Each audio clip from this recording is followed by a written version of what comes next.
தமிழ்நாட்டில் நேற்று 14 இடங்களில் வெயில் சதமடித்த நிலையில் அடுத்த 5 நாட்களுக்கு உள் தமிழக மாவட்டங்களில் வெயில் அதிகரிக்கும் என வானிலை மையம் தெரிவித்துள்ளது.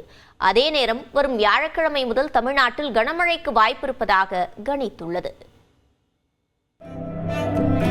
தமிழ்நாட்டில் கோடை வெயில் சுட்டரித்து வரும் நிலையில் நாளுக்கு நாள் வெயிலின் தாக்கம் அதிகரித்து வருகிறது. அந்த வகையில் தமிழ்நாட்டில் நேற்று 14 இடங்களில் வெயில் சதமடித்தது. அதிகபட்சமாக வேலூரில் 105 டிகிரி ஃபாரன்ஹீட் வெயில் வாட்டியதாக வானிலை மையம் தெரிவித்துள்ளது. கரூர், மதுரை விமான நிலையம் பகுதிகளில் 104 டிகிரி ஃபாரன்ஹீட்டை தாண்டி வெயில் கொளுத்தியது.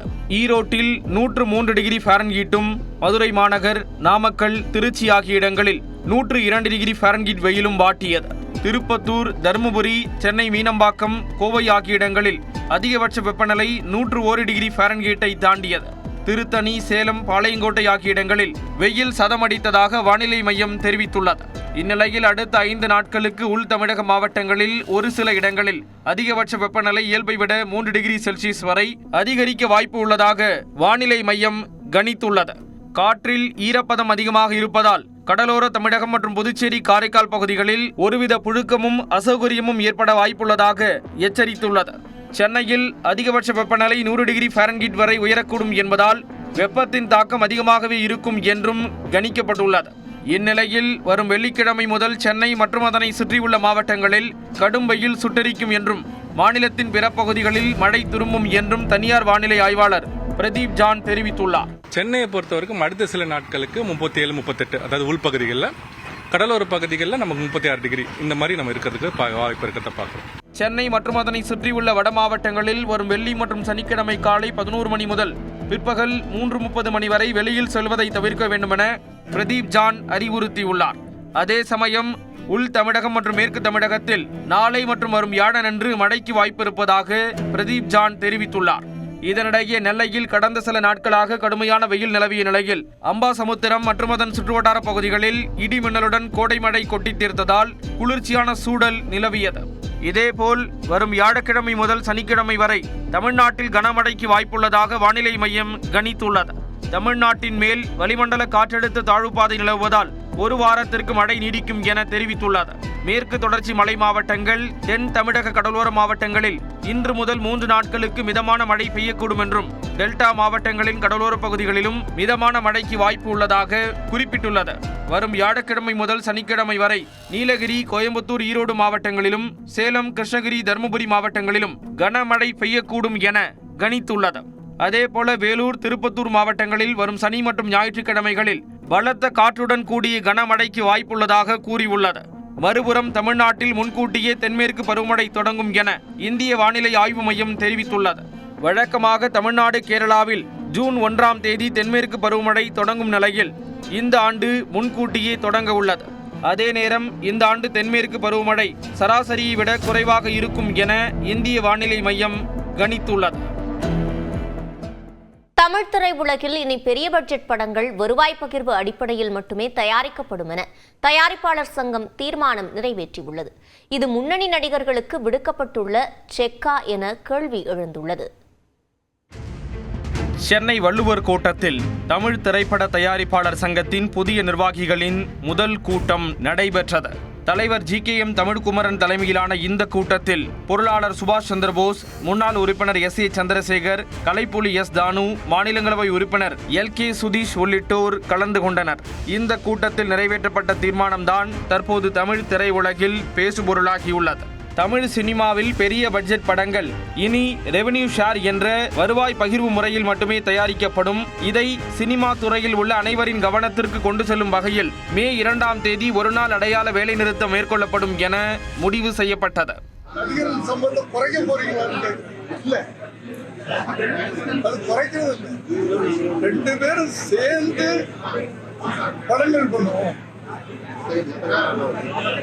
லாபத்துல 2 பேரும் பண்ணிக்கிறோம் அப்படின்றதான் சொல்றதே தவிர நீங்க சம்பளத்தை குறைச்சிக்க, நீங்க சும்மா வேலை செய்யுங்க அப்படின்னா எங்களுக்குள்ள இணக்கமான முடிவு வரும்.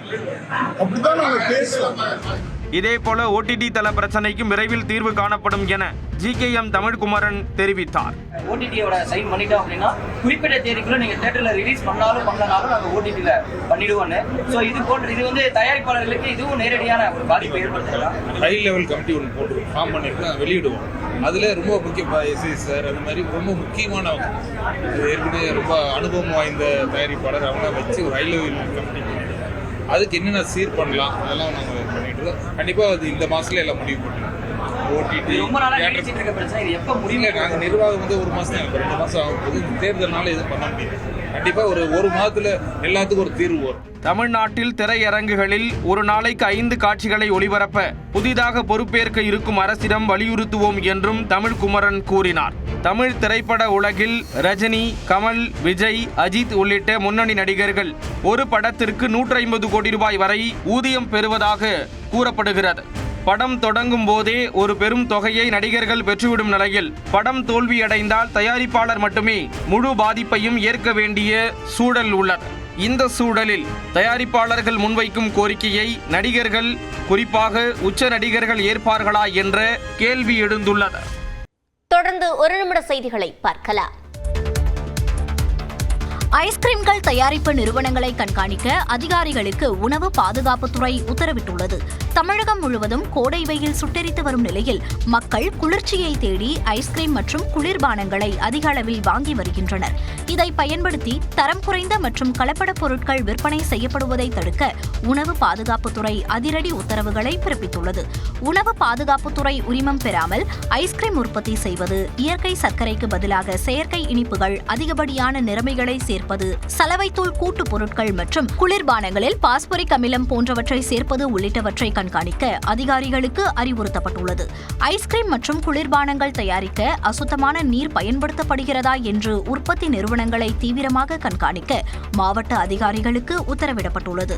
தயாரிப்பு தேதி, காலாவதி தேதி மற்றும் உணவு பாதுகாப்பு உரிமை எண் ஆகியவை சரியாக அச்சிடப்பட்டுள்ளதா என்பதை உறுதி செய்யவும், இவற்றை மீறும் உற்பத்தியாளர்கள் மீது சட்டப்படி கடும் நடவடிக்கை எடுக்கவும் ஆணையிடப்பட்டுள்ளது. இதுகுறித்து வாடிக்கையாளர்களும் புகார்களை தெரிவிக்கலாம் என்று கூறப்பட்டுள்ளது.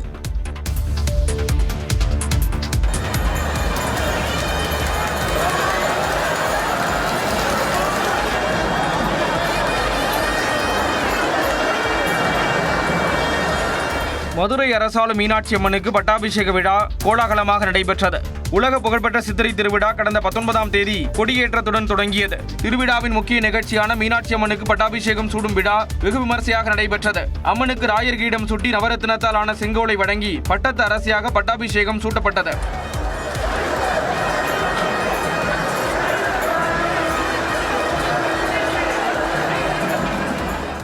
அதனைத் தொடர்ந்து வெள்ளி சிம்மாசனத்தில் எழுந்தருளிய மீனாட்சி அம்மன் 4 மாசி வீதிகளில் வலம் வந்து பக்தர்களுக்கு அருள்பாலித்தார்.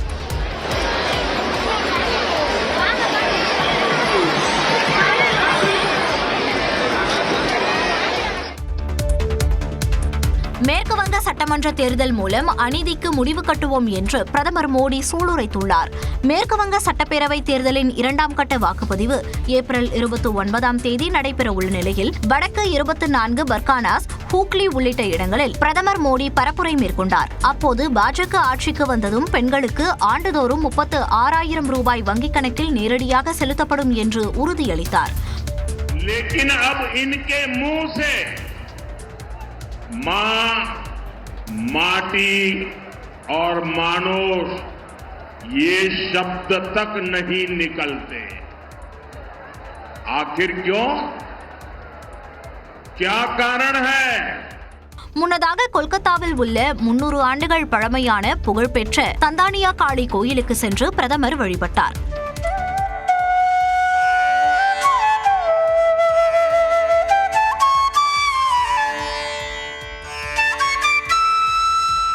தாக்கூர் நகரில் உள்ள மக்துவா தாக்கூர் கோயிலிலும் அவர் பிரார்த்தனை செய்தார். இதனைத் தொடர்ந்து வடகொல்கத்தாவில் ரோட் ஷோ சென்ற பிரதமர் மோடிக்கு ஆயிரக்கணக்கான மக்கள் உற்சாக வரவேற்பளித்தனர். மேற்கு வங்கத்தில் திரிணாமுல் காங்கிரசுக்கு ஆதரவாக பரப்புரை செய்த அரவிந்த் கெஜ்ரிவால் இது ஜனநாயகத்தை பாதுகாப்பதற்கான போர் என்று கூறினார். கொல்கத்தாவின் பெலேகட்டாவில் முதலமைச்சர் மமதா பானர்ஜிக்கு ஆதரவாக டெல்லி முன்னாள் முதலமைச்சரும் ஆம் ஆத்மி தலைவருமான அரவிந்த் கெஜ்ரிவால் பரப்புரை மேற்கொண்டார். அப்போது ஒரே பெண்ணுக்கு எதிராக ஒட்டுமொத்த மத்திய அரசும் செயல்படுவதாக குற்றம் சாட்டினார். छोटी सी बेचारी उसके पीछे पड़े हैं सारे और फिर भी वो जीत जाती है और जीतेगी। जीतेगी कैसे जीतेगी? काली माई का आशीर्वाद है उनके साथ। மேற்கு வங்கத்தில் சுமார் 3.5 லட்சம் பாதுகாப்பு படையினர் குவிக்கப்பட்டிருப்பதற்கும் அவர் கண்டனம் தெரிவித்தார். இதற்கிடையில் முதலமைச்சர் மமதா பானர்ஜி தாம் போட்டியிடும் பவானிபூரில் நடந்து சென்று வாக்குகளை சேகரித்தார்.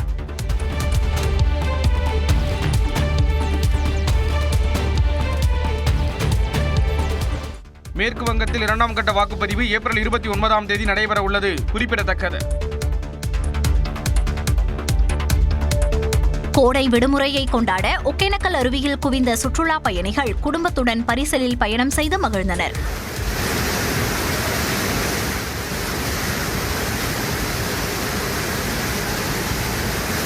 வெயிலின் தாக்கத்திலிருந்து தப்பிக்க கொடிவேரி அணையில் குவிந்த சுற்றுலா பயணிகள் அருவி போல கொட்டும் தண்ணீரில் உற்சாக குளியல் போட்டனர்.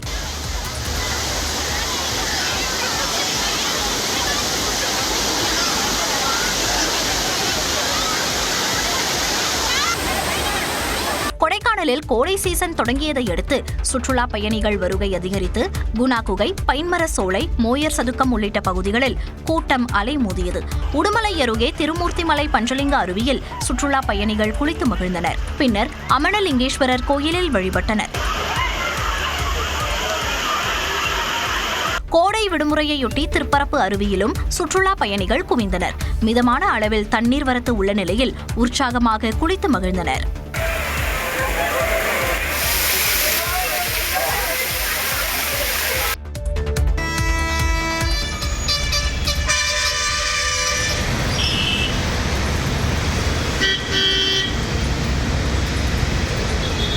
வாக்களிப்பதற்காக சொந்த ஊர் சென்ற மக்கள் தென் மாவட்டங்களிலிருந்து ஒரே நேரத்தில் சென்னை திரும்பியதால் செங்கல்பட்டு அடுத்த சிங்கப்பெருமாள் கோவில் பகுதி போக்குவரத்து நெரிசலால் திணறியது. ஆயிரக்கணக்கான கார், பேருந்து மற்றும் இருசக்கர வாகனங்கள் அணிவகுத்ததால் திருச்சி சென்னை தேசிய நெடுஞ்சாலை 1 மணி நேரத்திற்கு மேலாக ஸ்தம்பித்தது. இதேபோல பரனூர் சுங்கச்சாவடியிலும் வாகனங்கள் அணிவகுத்தன.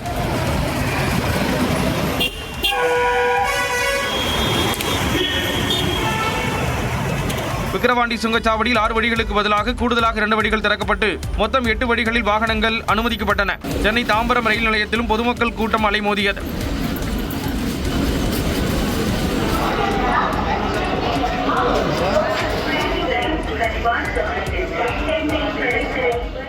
நெல்லை ரயில் நிலையத்தில் இருந்து சென்னை திரும்புவோரின் கூட்டம் 3வது நாளாகவும் குறையாமல் காணப்பட்டது. அந்தியோதயா விரைவு ரயிலை பிடிக்க மக்கள் முண்டியடித்தனர். இருக்கைகள் இல்லாததால் பயணிகள் தரையிலும் உடைமைகள் வைக்கும் பகுதியிலும் அமர்ந்து மிகுந்த சிரமத்துடன் பயணம் மேற்கொண்டனர்.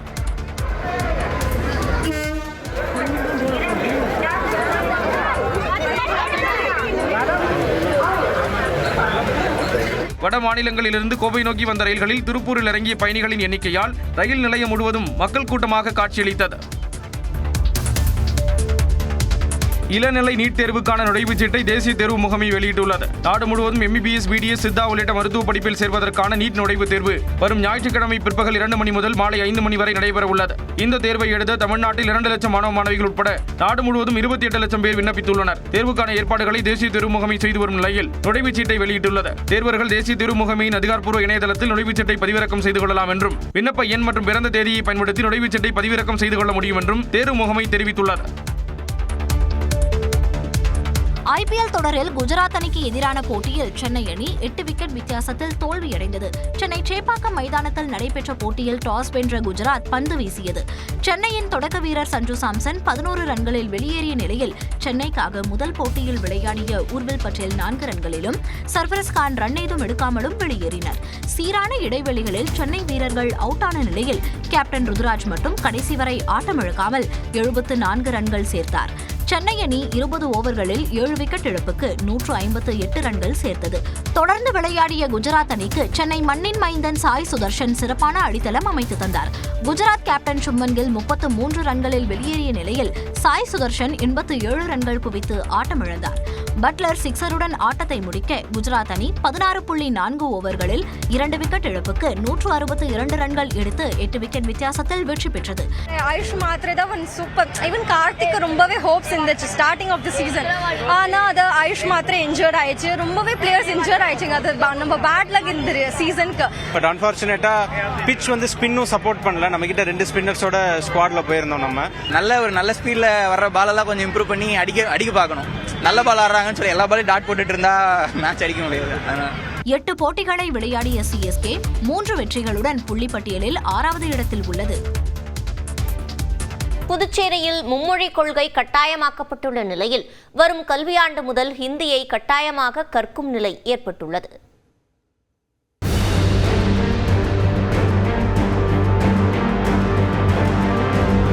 இந்தியா முழுவதும் புதிய தேசிய கல்விக் கொள்கை அறிமுகப்படுத்தப்பட்டுள்ளது. அதை இடைநிலை கல்வி வாரியம் எனப்படும் சிபிஎஸ்இயின் கீழ் வரும் பள்ளிகள் அனைத்தும் பின்பற்ற வேண்டும் என உத்தரவிடப்பட்டுள்ளது.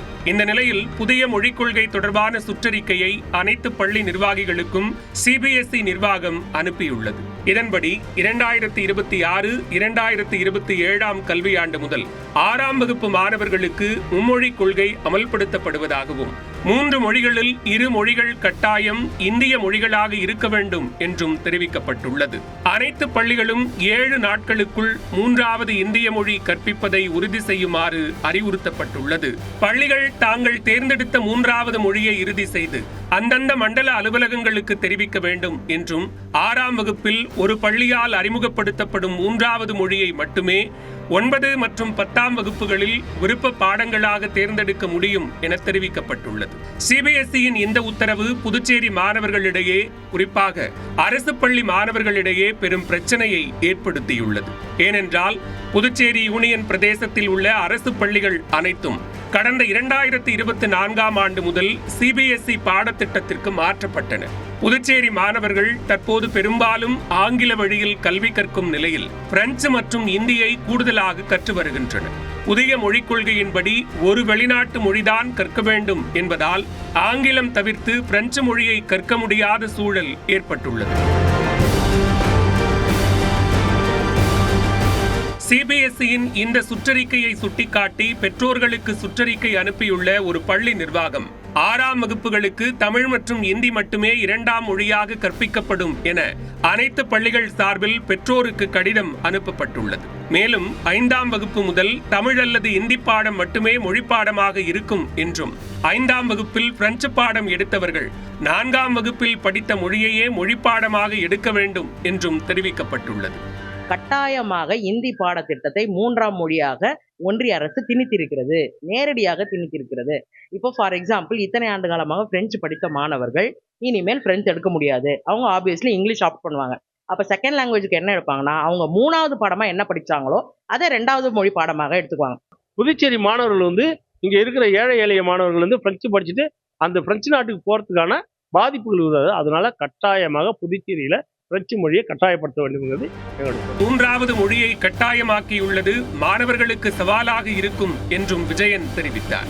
என்ன தேர்ட் லாங்குவேஜ் பிள்ளைங்களுக்கு எழுத படிக்க தெரியணும் ஓரளவுக்கு, மற்றபடி இந்த இலக்கணங்கள்லாம் தெரியும். ஆனால் இப்போ என்ன சொல்கிறாங்க 80 மார்க்குக்கு தேரி, இன்டர்னல் 20. அப்போ லைக் எனி அதர் சப்ஜெக்ட். இப்போ தமிழ் எப்படி செகண்ட் லாங்குவேஜாக படிக்கும்போது அங்கே எப்படி இருக்கோ அதே மாதிரி இங்கேயும் 80 மார்க் எழுதணும். அப்படின்னா எல்லாம் ஃபுல்லாக டிஸ்கிரிப்டிவ் 2 மார்க் கொஸ்டின் 3 மார்க் எல்லாம் வந்துடும். அப்போ ஒரு சவாலாக இருக்குங்க இந்த பிள்ளைங்களுக்கு அது படிக்கிறதுக்கு. மாணவர்கள் பிரெஞ்சு மொழியை கற்க முடியாததால் தமிழ்நாடு முழுவதும் உள்ள பிரெஞ்சு ஆசிரியர்களுக்கு என்ன பணி வழங்குவது என்றே தெரியவில்லை என கல்வி நிறுவன உரிமையாளர்கள் கவலை தெரிவிக்கின்றனர். தொடர்ந்து காலை விரைவு செய்திகளை பார்க்கலாம். நாமக்கல் மண்டலத்தில் முட்டை கொள்முதல் விலை 10 காசுகள் அதிகரித்து ₹5.20 நிர்ணயம் செய்யப்பட்டுள்ளது. நாமக்கல்லில் நடைபெற்ற தேசிய முட்டை ஒருங்கிணைப்பு குழு கூட்டத்தில் முட்டை விலை ஒரே நாளில் 10 காசுகள் உயர்த்தப்பட்டது. கடந்த 15 நாட்களில் மட்டும் முட்டை விலை ₹1.10 உயர்ந்துள்ளது குறிப்பிடத்தக்கது. கோடை வெயில் காரணமாக முட்டை உற்பத்தி குறைந்துள்ளதாலும் பிற மண்டலங்களில் தேவை அதிகரித்துள்ளதாலும் இந்த விலை உயர்வு ஏற்பட்டுள்ளதாக பண்ணையாளர்கள் தெரிவித்துள்ளனர். சென்னை அடுத்த வண்டலூர் உயிரியல் பூங்காவில் உள்ள யானை கோடை வெயிலை சமாளிக்கும் வகையில் ஷவரில் குளியல் போட்டது. இந்த பூங்காவில் சுமார் 2000த்திற்கும் மேற்பட்ட விலங்குகள், பறவைகள் பராமரிக்கப்படுகின்றன. இந்த விலங்குகளுக்கு குளிர்ச்சி தரும் உணவுகள், கூடுதல் தண்ணீர் வசதிகள் செய்யப்பட்டுள்ளன. பறவைகளின் கூண்டுகளில் சணல் மூடைகள் வைத்து தண்ணீர் தெளிக்கப்படுகிறது. இதனிடையே கோடை விடுமுறை காரணமாக ஏராளமான சுற்றுலா பயணிகள் பூங்காவுக்கு வந்து விலங்குகளை பார்த்து ரசிக்கின்றனர். நெல்லை மாவட்டம் அம்பாசமுத்திரம், விகேபுரம், கல்லிடைக்குறிச்சி மற்றும் அதன் சுற்றுவட்டார பகுதிகளில் இடி மின்னலுடன் மழை பெய்தது. கடந்த சில நாட்களாக வாட்டி வதைத்த கோடை வெயிலால் அவதிப்பட்டு வந்த பொதுமக்களுக்கு இந்த திடீர் மழை பெரும் நிம்மதியை அளித்தது. சுமார் 1 மணி நேரத்திற்கு மேலாக நீடித்த இந்த மழையினால் சாலைகளில் தண்ணீர் பெருக்கெடுத்தது. நீண்ட நாட்களுக்கு பிறகு வெப்பம் தணிந்து குளிர்ச்சியான சூழல் நிலவியதால் பொதுமக்கள் மகிழ்ச்சி அடைந்தனர்.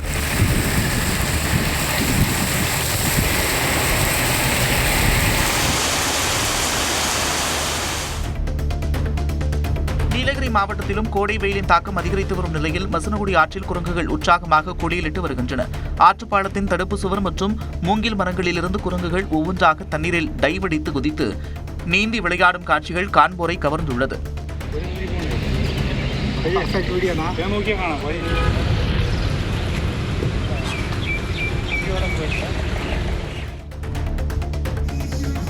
விழுப்புரத்தில் நடைபெற்ற மிஸ் திருநங்கை 2026 அழகி போட்டியில் சென்னையைச் சேர்ந்த 3 பேர் முதல் 3 இடங்களை பிடித்தனர். விழுப்புரம் புதிய பேருந்து நிலையம் அருகேயுள்ள நகராட்சி திடலில் தேசிய திருநங்கை கூட்டமைப்பு சார்பில் மிஸ் திருநங்கை 2026 அழகி போட்டி நடைபெற்றது. இதில் சென்னையைச் சேர்ந்த சுகி 3வது இடத்தையும், சாய்ஸ்ரீ 2வது இடத்தையும், ஓமனா முதலிடத்தையும் தட்டிச் சென்றனர். முன்னதாக பல்வேறு துறைகளில் சாதித்த 25 சாதனை திருநங்கைகளுக்கு முன்னாள் அமைச்சர் பொன்முடி கேடயம் வழங்கி வாழ்த்தினார்.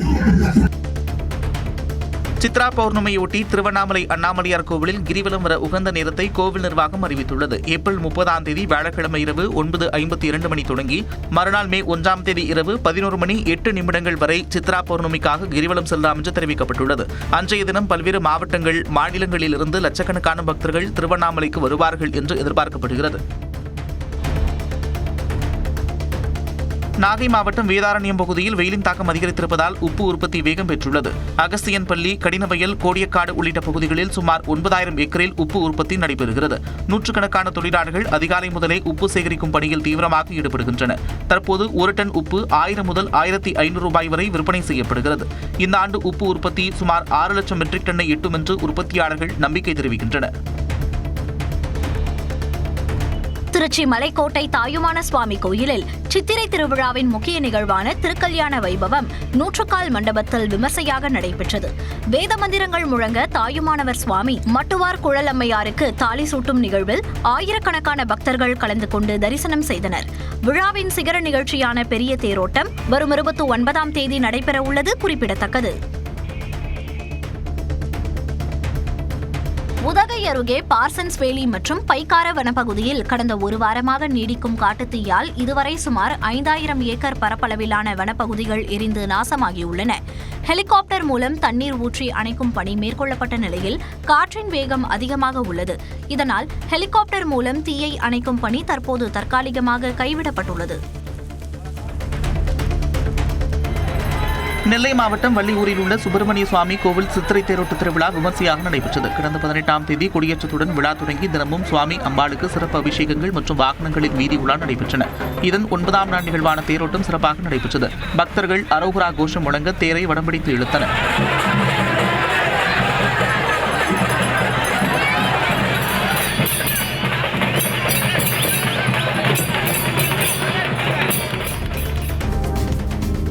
நீலகிரி மாவட்டம் தெப்பக்காடு யானைகள் முகாம் அருகில் மாயாற்றின் கரையோரம் மேப்பூக்கள் பூத்து குலுங்குவது கண்களுக்கு விருந்தாக அமைந்துள்ளது. முதுமலையில் சாலையோர மரங்களில் பூத்துள்ள மேப்ளவர்கள் சிவப்பு கம்பளம் போர்த்தியது போல காணப்படுகின்றன. அவற்றை சுற்றுலா பயணிகள் மட்டுமின்றி உள்ளூர் மக்களும் கண்டு ரசிக்கின்றனர். உலக புகழ்பெற்ற கேரளாவின் திருச்சூர் பூரம் திருவிழா யானைகளின் கம்பீர ஊர்வலத்துடனும் காதை புழக்கும் செண்டை மேளங்களின் சத்தத்துடனும் வெகு விமர்சையாக நடைபெற்றது. പൂരങ്ങളുടെ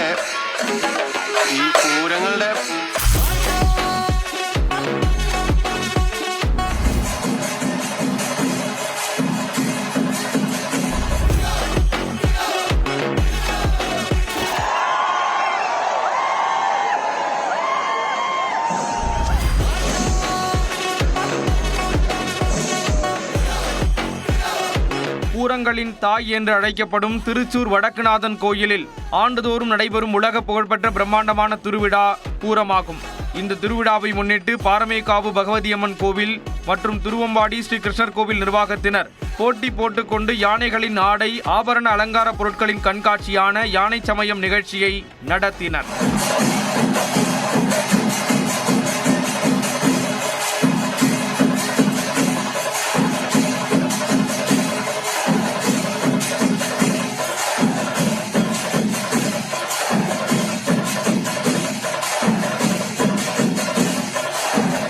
இதைத் தொடர்ந்து பகவதியம்மன் வடக்குநாதர் கோவிலின் மேற்கு நடை வழியாக கோவிலுக்குள் வந்து தெற்கு கோபுர நடை வழியாக வெளியேறிய யானை துதிக்கையை உயர்த்தி 3 நாள் பூரம் திருவிழா தொடங்கியதை அறிவித்தது.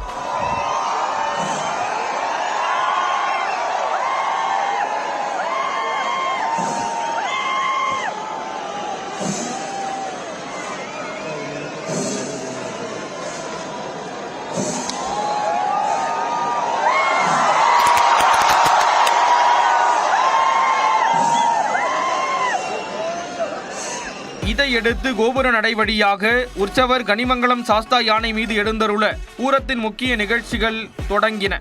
அதைத் தொடர்ந்து யானைகளின் அணிவகுப்பும் அதன் மீது அமர்ந்திருக்கும் நபர்கள் வண்ணக் குடைகளை விரைவாக மாற்றும் நிகழ்ச்சி காண்போரை பிரமிக்க வைத்தது.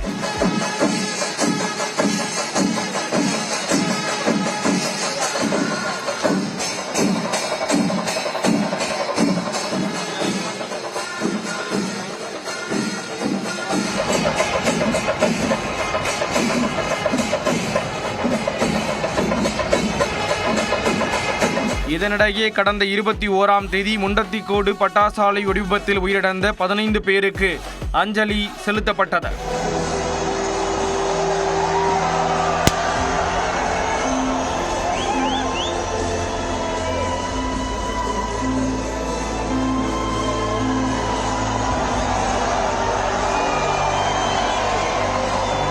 கடும் வெப்பம் காரணமாக முதியவர்கள் மற்றும் உடல்நலக் குறைபாடு உள்ளவர்களுக்கு கட்டுப்பாடுகள் விதிக்கப்பட்டிருந்த போதிலும் திருச்சூர் பூரம் விழாவில் ஆயிரக்கணக்கான உள்நாட்டு மற்றும் வெளிநாட்டு சுற்றுலா பயணிகள் பங்கேற்றனர்.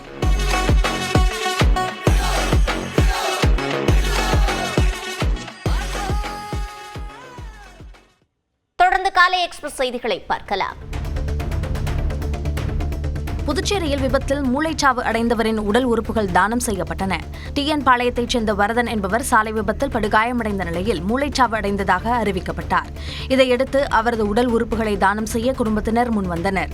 அதன்படி வரதனின் 2 சிறுநீரகங்கள் மற்றும் 2 விழிவெண் படலங்கள் தானமாக வழங்கப்பட்டன. இதனிடையே உடல் உறுப்புகள் தானம் செய்யப்பட்ட வரதனின் உடலுக்கு புதுச்சேரி மாவட்ட ஆட்சியர் குலோத்துங்கன் அஞ்சலி செலுத்தினார். பள்ளி கோடை விடுமுறை மற்றும் ஞாயிறு விடுமுறை காரணமாக தூத்துக்குடி மாவட்டம் திருச்செந்தூர் சுப்பிரமணியர் சுவாமி கோவிலில் பக்தர்கள் கூட்டம் அதிகரித்துள்ளது. தமிழகம் மட்டுமின்றி வெளிமாநிலங்களில் இருந்து வந்துள்ள பக்தர்கள் கடலில் புனித நீராடிவிட்டு நீண்ட வரிசையில் 5 மணி நேரத்திற்கும் மேலாக காத்திருந்து முருகனை வழிபடுகின்றனர்.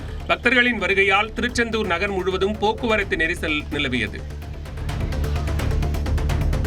வேலூர் ஜலகண்டேஸ்வரர் ஆலயத்தில் சித்திரை பிரம்மோற்சவ விழா வெகு விமர்சையாக நடைபெற்றது. 6ஆம் நாள் பிரம்மோற்சவத்தை முன்னிட்டு ஜலகண்டேஸ்வரர் அகிலாண்டேஸ்வரி அம்மனுக்கு சிறப்பு அபிஷேகங்கள் அலங்காரங்கள் நடைபெற்றன. பின்னர் யானை வாகனத்தில் எழுந்தருளி மேளதாளங்கள் முழங்க வீதி உலா வந்து பக்தர்களுக்கு காட்சியளித்தனர். திருவள்ளூர் மாவட்டம் கடம்பத்தூர், கல்லம்பேடு, பூவனூர் உள்ளிட்ட பகுதிகளில் தெருநாய்கள் வெறிபிடித்து கடித்ததில் 15க்கும் மேற்பட்ட பொதுமக்கள் படுகாயமடைந்தனர். மனிதர்களை மட்டுமல்லாமல் சாலையில் சென்ற கால்நடைகளையும் நாய்கள் கடித்து குதறிய சம்பவம் அப்பகுதியில் பெரும் அதிர்ச்சியை ஏற்படுத்தியுள்ளது. காயமடைந்தவர்கள் திருவள்ளூர் அரசு மருத்துவமனையில் சிகிச்சை பெற்று வரும் நிலையில் இது தொடர்பான சிசிடிவி காட்சிகள் வெளியாகியுள்ளன. தென்காசி மாவட்டம் கடையம் அருகே உள்ள 84 அடி கொள்ளளவு கொண்ட ராமநதி அணை கட்டுமான கோடை வெயில் காரணமாக முற்றிலும் வறண்டு காணப்படுகிறது. கடந்த ஆண்டு 52 அடியாக இருந்த நீர்மட்டம் இந்த ஆண்டு போதிய மழையின்றி சரிந்துள்ளதால் அணைப்பகுதி பாலமாக வெடித்து கிடக்கிறது. இதனால் தாமிரபரணி கூட்டு குடிநீர் திட்டத்திற்கு தண்ணீர் செல்வதில் சிக்கல் ஏற்பட்டுள்ளதோடு மாவட்டத்தில் உள்ள இதர அணைகளின் நீர்மட்டமும் வேகமாக குறைந்து வருகிறது. திண்டுக்கல் காமராஜர் பேருந்து நிலையத்தில் இருவருக்குள் ஏற்பட்ட அடிதடியில் கடை சூறையாடப்பட்ட சம்பவத்தில் 7 பேர் கைது செய்யப்பட்டனர்.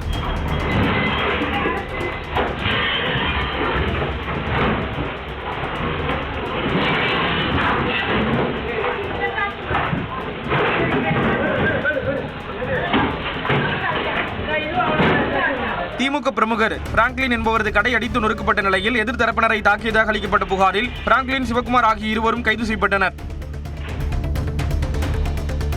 நெல்லை மாவட்டம் மானூர் பகுதியில் விளைச்சல் அதிகரித்திருக்கும் நிலையில் அறுவடை செய்யப்பட்ட ஆயிரக்கணக்கான நெல் மூட்டைகள் கொள்முதல் செய்யப்படாமல் சாலைகளின் இருபுறமும் தேங்கி கிடக்கின்றன. குப்பனாபுரம் வரையிலான சாலைகளில் மழையிலும் வெயிலிலும் நனைந்து நெல்மணிகள் முளைக்க தொடங்கியிருப்பதால் தங்களுக்கு பெரும் நஷ்டம் ஏற்பட்டிருப்பதாக விவசாயிகள் வேதனை தெரிவிக்கின்றனர். மாவட்ட நிர்வாகம் போர்க்கால அடிப்படையில் நடவடிக்கை எடுத்து நெல் மூட்டைகளை உடனடியாக கொள்முதல் செய்ய வேண்டும் என்று அப்பகுதி விவசாயிகள் கோரிக்கை விடுத்துள்ளனர்.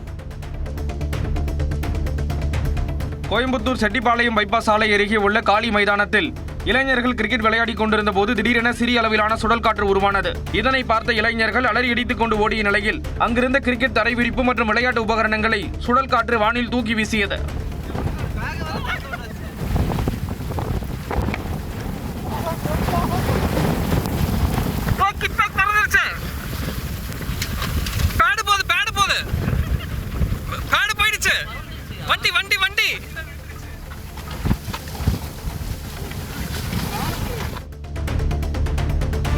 மயிலாடுதுறையில் பிரசித்தி பெற்ற இலுப்பை தோப்பு சின்ன மாரியம்மன் கோயிலின் 29ஆம் ஆண்டு தீமிதி திருவிழா நடைபெற்றது. காவிரி கரையிலிருந்து சக்தி கரகம் மற்றும் அழகு காவடியுடன் ஊர்வலமாக வந்த நூற்றுக்கணக்கான பக்தர்கள் கோயில் முன்பு அமைக்கப்பட்டிருந்த தீக்குண்டத்தில் இறங்கி தங்களது நேர்த்திக் கடனை செலுத்தினர்.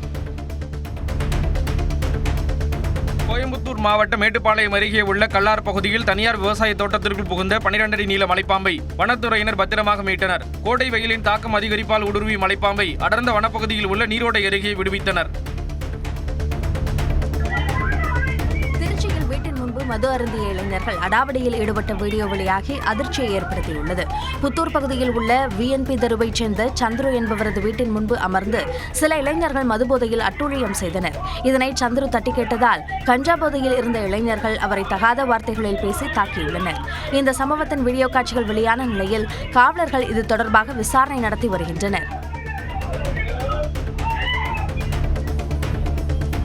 கரூர் மாவட்டம் குளித்தலை அருகே திம்மாச்சிபுரத்தில் 2 மாதங்களாக முறையாக குடிநீர் விநியோகம் செய்யவில்லை என்று கூறி மக்கள் போராட்டத்தில் ஈடுபட்டனர். கேப்பேட்டை ஊராட்சி வீரவல்லியில் 150க்கும் மேற்பட்ட குடும்பத்தினர் வசித்து வரும் நிலையில் முறையாக குடிநீர் விநியோகம் செய்யப்படவில்லை என்று கூறப்படுகிறது. இதனால் ஊராட்சி நிர்வாகத்தை கண்டித்து சாலையின் நடுவே அமர்ந்து காலி குடங்களுடன் மக்கள் மறியலில் ஈடுபட்டனர்.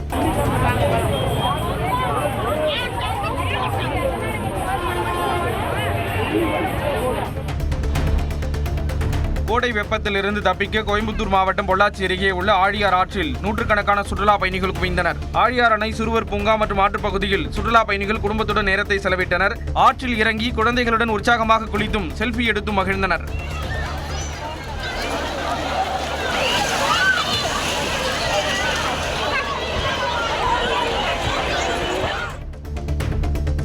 நாம் தமிழர் கட்சி கொடியை காலில் மிதித்து வீடியோ வெளியிட்ட தாவேகாவினர் மீது நடவடிக்கை எடுக்க கோரி நாம் தமிழர் கட்சியினர் புகார் அளித்துள்ளனர். கடலூர் மாவட்டம் சித்திரைப்பேட்டை பகுதியைச் சேர்ந்த இளைஞர்கள் நாம் தமிழர் கட்சி கொடியை அவமதிக்கும் வகையில் சமூக வலைதளங்களில் வீடியோ வெளியிட்டுள்ளனர். இந்த நிலையில் அவர்கள் மீது நடவடிக்கை எடுக்க கோரி மாவட்ட காவல் கண்காணிப்பாளரிடம் நாம் தமிழர் கட்சியினர் புகார் மனு அளித்தனர்.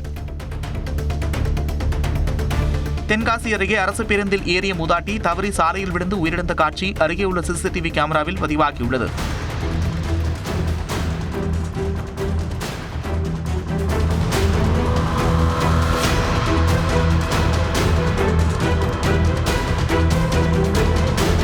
மேட்டூரைச் சேர்ந்த 70 வயது மூதாட்டி சுப்பம்மாள் நெல்லைக்கு செல்ல அரசு பேருந்தில் ஏறினார். அவர் முழுதாக ஏறுவதற்கு முன்பு கதவுகளை மூடாமலேயே ஓட்டுநர் பேருந்தை இயக்கியிருக்கிறார். இதனால் தவறி கீழே விழுந்த சுப்பம்மாள் பரிதாபமாக உயிரிழந்தார்.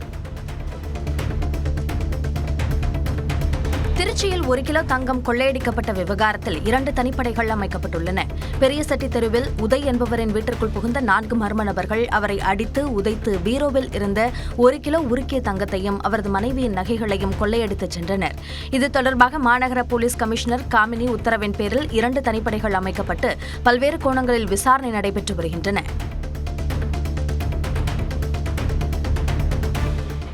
பெரம்பலூர் மாவட்டம் அன்னமங்கலத்தில் உள்ள புகழ்பெற்ற புனித தோமையார் பேராலயத்தின் 80வது ஆண்டு பெருவிழா கொடியேற்றத்துடன் தொடங்கியது. முன்னதாக மேளதாளங்கள் முழங்க வான வேடிக்கையுடன் முக்கிய வீதிகள் வழியாக ஊர்வலமாக கொண்டுவரப்பட்ட புனித கொடி பேராலய கொடிமரத்தில் ஏற்றப்பட்டது. விழாவின் முக்கிய நிகழ்வான மின் அலங்கார தேர்பவனி வரும் மே மாதம் 2ஆம் தேதி நடைபெற உள்ளது.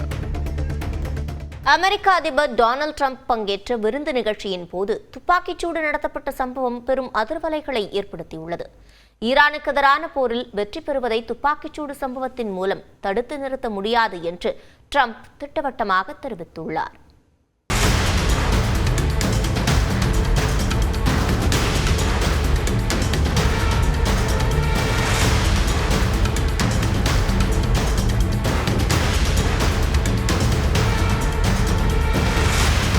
தான் பங்கேற்ற விருந்து நிகழ்ச்சியில் துப்பாக்கிச்சூடு சத்தம் கேட்டு மேசைக்கு பின்னால் அமெரிக்க அதிபர் ட்ரம்ப் பதுங்கிய காட்சிகளே இவை.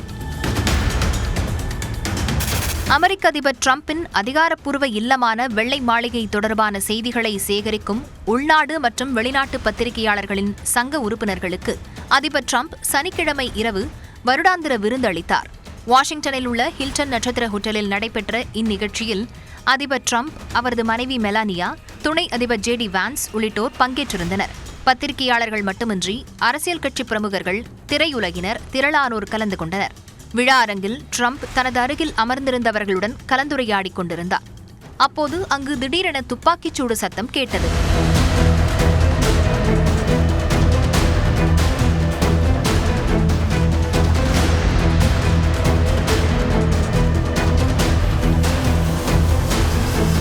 உடனடியாக ட்ரம்ப், அவரது மனைவி, துணை அதிபர் JD வான்ஸ் மற்றும் அமைச்சரவை உறுப்பினர்கள் உள்ளிட்டோரை ரகசிய படையினர் பாதுகாப்பாக வெளியே அழைத்துச் சென்றனர்.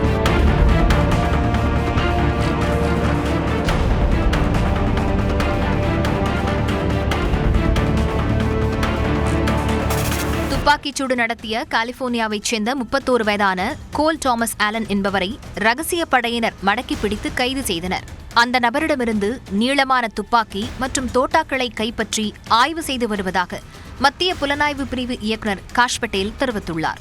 அதைத் தொடர்ந்து வெள்ளை மாளிகை செய்தியாளர்களிடம் பேசிய அதிபர் ட்ரம்ப், அரங்கத்திலிருந்து 150 மீட்டர் தொலைவில் துப்பாக்கிச்சூடு நடந்ததாக கூறினார். இதில் ரகசிய படை வீரர் ஒருவர் மீது குண்டு பாய்ந்ததாகவும் அவர் குண்டு துளைக்காத கவச உடை அணிந்திருந்ததால் உயிர் தப்பியதாகவும் தெரிவித்தார். மேலும் தாக்குதல் நடத்தியவர் தனி ஒருவராக செயல்பட்டிருக்கலாம் என்றும் அவர் நோயாளியாக இருக்கலாம் என்றும் ட்ரம்ப் கூறினார். துப்பாக்கிச்சூடு நடத்திய நபருக்கும் ஈரானுக்கும் தொடர்பு இருப்பதாக தெரியவில்லை என்று கூறிய ட்ரம்ப், ஈரானுக்கு எதிரான போரில் வெற்றி பெறுவதை துப்பாக்கிச்சூடு சம்பவத்தின் மூலம் தடுத்து நிறுத்த முடியாது என்றும் திட்டவட்டமாக தெரிவித்தார்.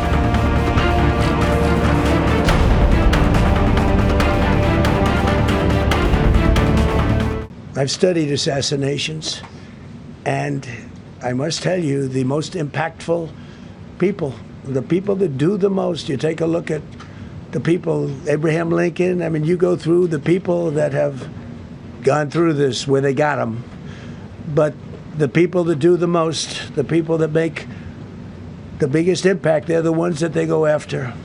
They don't go after the ones that don't do much because they like it that way. இந்நிலையில் அதிபர் ட்ரம்ப், அவரது மனைவி மற்றும் துணை அதிபர் JD வான்ஸ் ஆகியோர் பாதுகாப்பாகவும் காயமின்றியும் உள்ளனர் என்பதை அறிந்து நிம்மதி அடைந்ததாக பிரதமர் மோடி தனது எக்ஸ் பக்கத்தில் பதிவிட்டுள்ளார். ஜனநாயகத்தில் வன்முறைக்கு இடமில்லை என்றும் அது சந்தேகத்திற்கு இடமின்றி கண்டிக்கப்பட வேண்டும் என்றும் பிரதமர் மோடி தெரிவித்துள்ளார்.